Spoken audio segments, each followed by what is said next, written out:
Um cilindro com êmbolo móvel contém 100 ml de gás a 1 atm. Mantendo a temperatura constante, se quisermos que o volume diminua para 20 ml, teremos que aplicar uma pressão igual a... Bom, o exercício ele diz o seguinte, que a temperatura é constante. Se a temperatura é constante, pela equação das transformações gasosas, P1, V1, T1, P2, V2, T2. Se a temperatura é constante, eu posso tirar a temperatura da jogada, certo?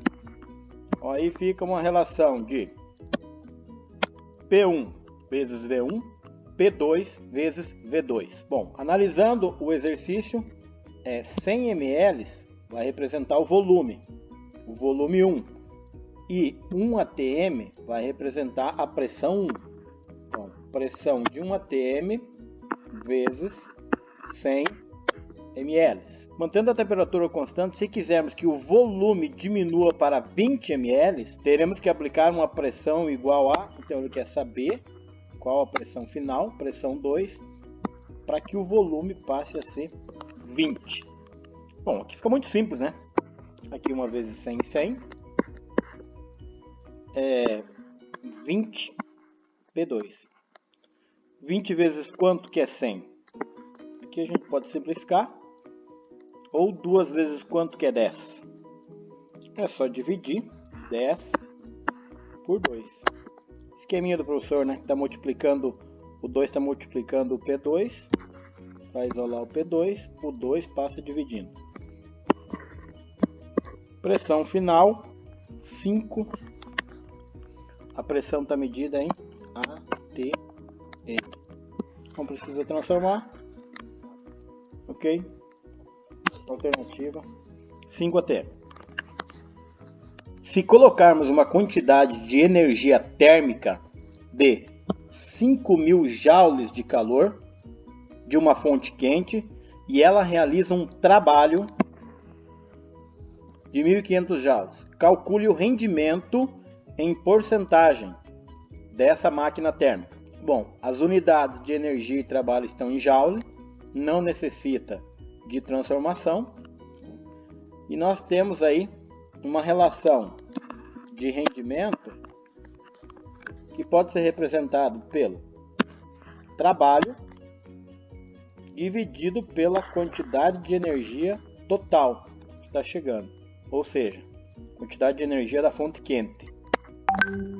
Então isso daqui eu vou ter o trabalho de 1.500 dividido por 5.000. Rendimento, então, 0,3.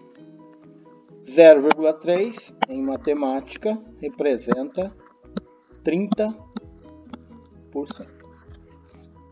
Então, alternativa, 30%. Se colocarmos uma quantidade de ar no pulmão referente a 4 litros em uma inspiração a uma temperatura de 25 graus Celsius, a pressão de 1 atm, podemos perceber um modelo normal de respiração. Um mergulhador a 43 metros abaixo do nível do mar, onde a temperatura é de 25 graus Celsius e a pressão de 5 atmosferas, recebe a mesma massa de oxigênio sem se inalar em litros. Ele quer saber qual é o volume em litros para manter a mesma massa. Equação: P1, V1, T1, P2, V2, T2. Então, para o exercício, nesse exercício, eu vou substituindo os valores e apagando as grandezas aqui. No caso, 4 litros é o volume 1, que é o volume inicial. Então o que vai acontecer? Esse 4 litros aqui é o meu volume inicial. Então eu vou substituir 4 no lugar do volume inicial. A pressão é de 1 atm.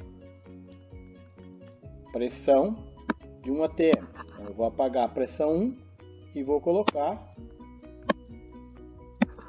1 atm. A temperatura eu percebo que é a mesma, 25 graus Celsius e 25 graus Celsius. Então significa que eu posso fazer o quê? É uma transformação isotérmica e ela pode sair daí, certo? Um mergulhador 40 metros abaixo do nível do mar, onde a temperatura é de 25 graus Celsius. Então essa temperatura é a mesma. E a pressão de 5 atmosferas. Então o que acontece aqui? No lugar da pressão 2, eu vou colocar 5 atmosferas. Então eu tenho esses valores. Basta eu resolver essa equação aqui. Então eu tenho 1 vezes 4. 4 V2.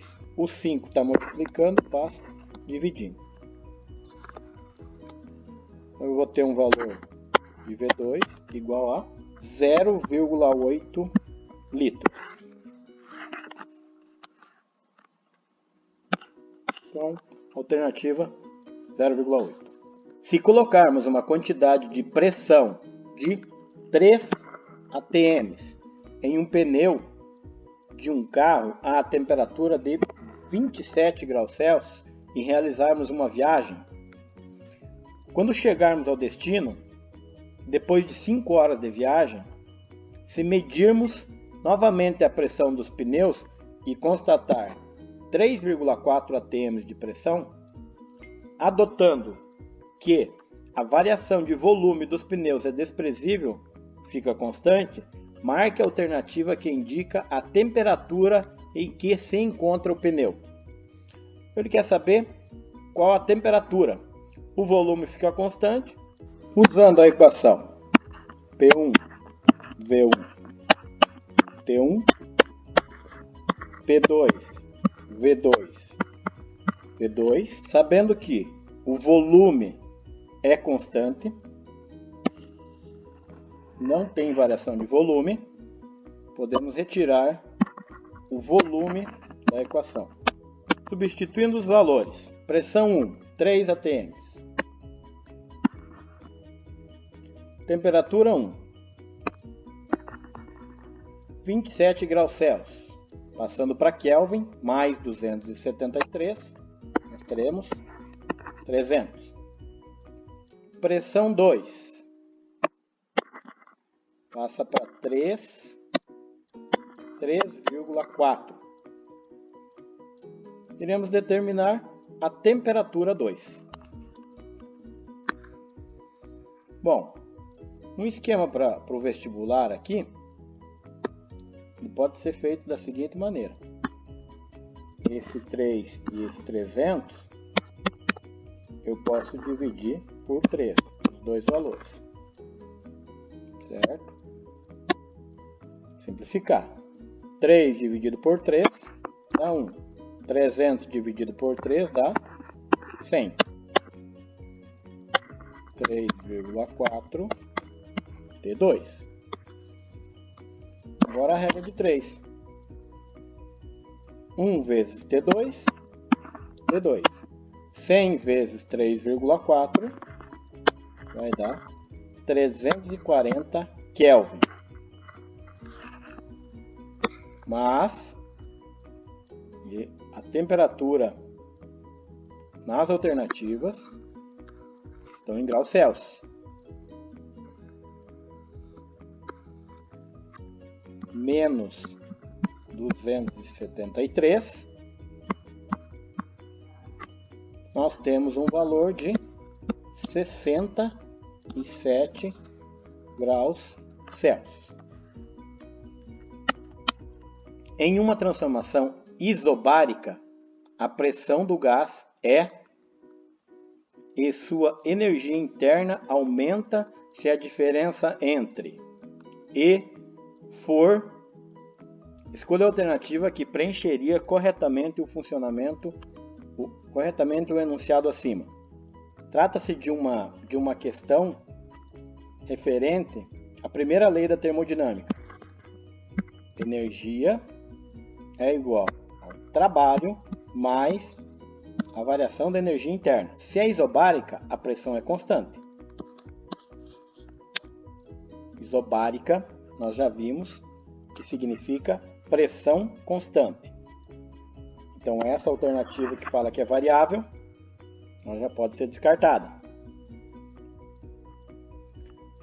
E sua energia interna aumenta. Se aumenta a energia interna, o ΔU é positivo.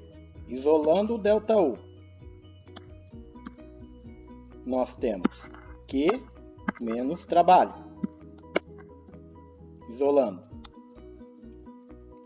A diferença entre a energia e o trabalho deve ser um valor positivo, para que a variação de energia seja positiva. Se a diferença entre calor e trabalho for positivo.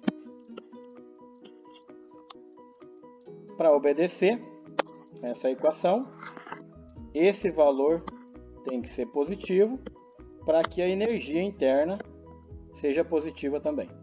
Revisando, em uma transformação isobárica, a pressão é constante.